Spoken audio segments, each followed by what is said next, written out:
Hello everybody, and this is Chaos with Chaos Esports Productions, bringing you another viewer cast. Today we're going to be looking at a replay submitted by Paul, looking at his PvT. Specifically wanted to look, kind of get a better idea of what he can do to improve his APM and just his overall mechanics. So this ought to be an interesting little viewer cast. So overall, I think this game was played out fairly well. There are a couple key mistakes that were made that kind of led him to just being overwhelmed by his Terran opponent. So we're going to take a quick look at see what those are. Now, honestly, it's a 45-minute game. I'm not planning on casting all of it because really it all comes down to about the 20-minute mark in when the game is more or less decided. There's one specific engagement that Terran player just absolutely wipes out the Paul's army, and it just looks very grim for Paul at that point, and it's kind of downhill. So overall, mechanically and build order wise, I think you're okay. You should already have your second gas at this point, so small little things here and there. Also with that, you should also be getting down your robo a lot earlier, because basically what it really boils down to is by having that gas earlier, you're going to have more gas in the bank to build your robotics facility and get out the units that you need for earlier pressure. You do a pretty good job of your early pressure, actually. You choose to expand off of one gate, which is fairly standard, but personally, if you're gonna go one gate expand, you generally expand before the cybernetics core or just after you build the cybernetics core. So you move across the map with your units just to go in, see what's going on. You get in. You actually manage to take out the bunker, which is actually really good because heck, that's 100 free minerals. Just now putting down your robo and your little pylon blocked, so a little bit of a bummer there. Lose your zealot, no big deal. Generally speaking, if you lose your opening zealot, it's not the end of the world. So I do want to make comment that warp gate research is complete, and you're building a unit, the slow way as opposed to the normal way. So just one small detail. Overall, like I said, at this point you're doing fine. No real, issues. Now, you wanted me to talk a little bit about APM, and APM really is just a matter of you being able to understand what you're doing in your build, and then being able to move your units freely, regardless of, and that build more or less be on autopilot. So, for example, your army is just sitting back here. It might be back here because you're worried about drops, things of that nature, but nothing says that you can't send a probe out to hold one of these watchtowers, or start building a pylon down here so you can warp in down here. Just getting a feel for what you want to do with your build is a very key factor in increasing your APM. I know when I first started playing, I was probably around the same level you are. 60 APM was kind of my cap point. I never could get much higher than that. But as you start to understand your build order and what you're trying to do and what you're looking for, the APM will just naturally increase. So don't worry about increasing your APM by spamming and things like that. I mean, that stuff comes with time. So getting down your forge, double forge, including the robo bay. So that's kind of an interesting. Usually you go either one tech structure in one forge or just double forge, and then get the tech structures a little later. And also, you want to have 16 probes on your mineral line as opposed to 20. It's just more efficient. So send 4 of them down to your natural, and that's obviously closer to your 16 for your natural. So you move out to the front. Everything's looking good. Now, at this point, you haven't done a whole lot of scouting. This observer came over. I don't know if it was on a hotkey and just, came back. But I think the observer should have been sitting like somewhere here-ish. That way you can scout whether or not an SCV is going to go build a third or whatnot. So you send it back out. Let's go ahead and get the production tab back up. Starting to get your Colossus. Upgrades are going. No Twilight Council just yet. And basically at this point you're kind of just sitting pretty. Now, you should be trying to get an idea of what his army composition's like. This observer really needs to be in here trying to figure out what he's doing.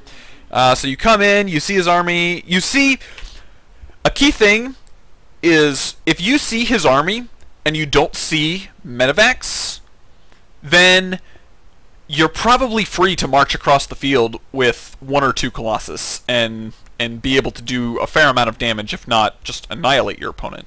So definitely with this, you should be kind of thinking, well, maybe I should go and attack.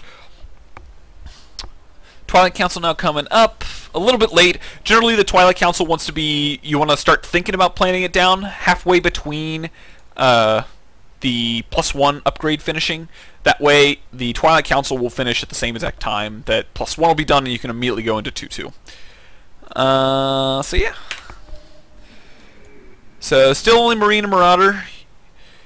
Another thing you notice is that he's not producing that many Marines and Marauders. He's only producing a few, and you're going in and you see a whole bunch of barracks being built. So you kind of have a general gist of what he's planning on doing. You see the tech lab on the factory, so you know he's probably going tanks, and then on top of that you see the starport doing its starporty things with medevacs. Now, at this point, you should be fully saturated on your natural. So by taking a couple of those guys down there, you'll be saturated. And then you need to start paying attention to your opponent's third. Where is his third? When is he taking it? Because that is kind of what puts you very far behind in this game. So definitely need to be scouting for his third at this point. So you see all the barracks doing their thing. This observer can be moving around, getting a better feel for what your opponent's doing. So you're moving it around now. Finally getting things up.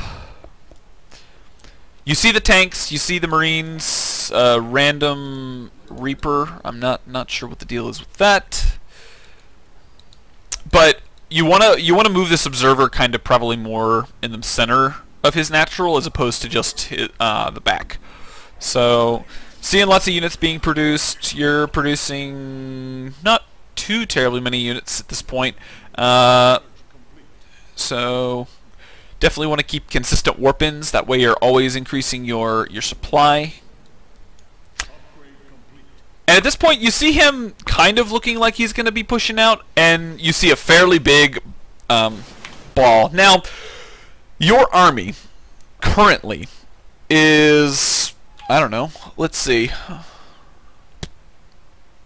significantly under your opponent. Yeah, your army is significantly less in value than your opponent.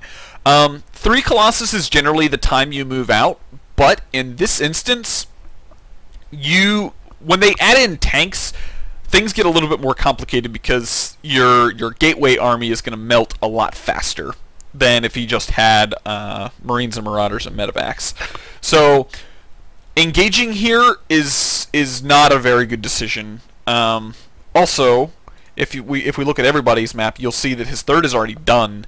So not only because you come in and engage this, but since you don't know about that third, you know you're probably a little bit on the behind side. So slow this down. So you come in here, you throw some pretty good force fields down. He actually doesn't siege up all of his tanks, so you actually are able to do a fair amount of damage with this attack. But as the force fields push down, he can engage and actually do a fair amount of damage to your gateway units. And then at this point, you recall, and yeah, I think overall that engagement went very, very well for him because Colossus alone are very, very weak because they need the support of the gateway units to tank all of the damage. So yes, you saved all your Colossus, but in hindsight, your army value is just significantly lower as a function of that engagement. So go ahead and speed it up again. Now you move out and sit down here for a long time, and you should be thinking to yourself, well, I've shown him that I've got Colossus, so he's probably going to start building Vikings.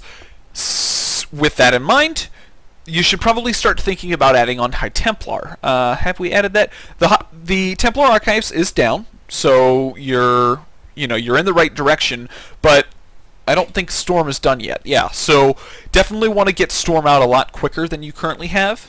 And then also at the 16-minute mark, if you haven't scouted his third or come close to scouting it, send something down there, because you got to know whether or not he's on 3 bases, because that is going to dictate whether or not you can expand, as well as whether or not, let me rephrase that, as well as whether or not he's going to have a big follow-up army. So if he has expanding, he's probably going to be focusing on getting out his SCVs, and probably a little bit less on his army. So, and then at this point, you just sit here for a little bit. You come in, you scout with the observer. You see he's starting to put on Vikings, and you see that he's building still the Marine Marauder type units. So, got some High Templars. I think. Do you change? Yeah, you change this in Archons here shortly. And then, basically, we're kind of getting toward the end of where this game more or less should have ended, because you choose to engage this very head-on, and I would argue to say that coming up this ramp is a very, very bad idea. You know his army is sitting there. Ooh, I hit the back button. My bad. You know his army is sitting here, since your observer was chilling out here a little bit ago. So you know that his tanks are going to be sieged, and you know that he's going to be in a very, very good position overall to engage at this location. So if we speed it up a little, you choose to engage, the tanks are already sieged up, and the tanks are actually what make that battle such a favorable battle for him. Not to mention that his Vikings just annihilate your Colossus. And really, at this point, all he really needs to do is unsiege these tanks, set all of his rally points to your natural, and you're going to have a very, very difficult time holding that. Storm isn't quite done, so this could be a very big timing for him. Also, we see that he's already taken a 4th, and you're just now taking your 3rd. So I think that's all I really have to say about this game, because the rest of it's just positional engagement type stuff. And when you get into the, without your early game mechanics fully, developed, I don't want to really talk about late game mechanics, because they're a little bit different. So overall, if we take a look at your structures tab, 9 gateways off of 2 bases is okay. Personally, I choose to go with more like 6 or 7, and then start adding on more gateways once I get my 3rd up. But I think overall, your build order and your very, very early game mechanics are okay. Your pressure was pretty effective, and you did a fair amount of damage even though you didn't have a whole lot. So I hope you enjoyed this. Feel free to leave comments down in the comment section below. If you are new to the channel, feel free to check out some of my other videos, and if you would like me to cast one of your games, feel free to send an email to the email in the description with a few bits of information. So yeah, I hope you guys enjoyed. Feel free to like, comment, and share with your friends, and I will see you guys next time.